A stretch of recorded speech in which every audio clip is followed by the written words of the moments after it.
भगवान तीसरे अध्याय के 28वें श्लोक में कहते हैं तत्वित्तु माभाव गुण कर्म विभाग्यो गुणा गुणेषु वर्तन्ते इति मत्वा न सचते।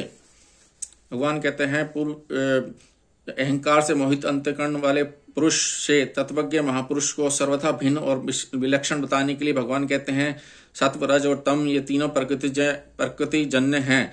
इन तीनों गुणों का कार्य होने से संपूर्ण सृष्टि त्रिगुणात्मिका है। अतः शरीर इंद्रिया मन बुद्धि प्राणी पदार्थ आदि सब गुण में ही हैं। यहाँ गुण विभाग यही गुण विभाग कहलाता है। इन शरीर आदि से होने वाली क्रिया कर्म विभाग कहलाती है। गुण और कर्म अर्थात पदार्थ और क्रियाएं निरंतर परिवर्तनशील हैं। पदार्थ उत्पन्न और नष्ट होने वाले हैं तथा क्रियाएं भी आरंभ और समाप्त होने वाली हैं। ऐसा ठीक ठीक अनुभव करना ही गुण और कर्म विभाग को तत्व से जानना है। चेतन स्वरूप में कभी कोई क्रिया होती ही नहीं। वह सदा निर्लिप्त निरहंकार रहता है अतः उसका किसी भी प्राकृतिक पदार्थ और क्रिया से संबंध नहीं होता। ऐसा ठीक ठीक अनुभव करना ही चेतन को तत्व से जानना है। अज्ञानी पुरुष जब इन गुण विभाग और कर्म विभाग से अपना संबंध मान लेता है तब वह बंध जाता है।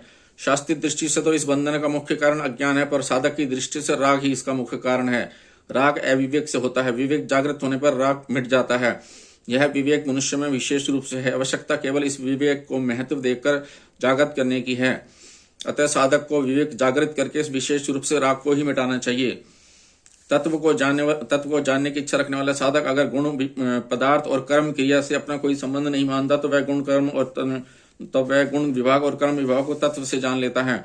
चाहे गुण विभाग और कर्म विभाग को तत्व से जाने, चाहे स्वयं चेतन स्वरूप को तत्व से जाने, दोनों का परिणाम एक ही होगा।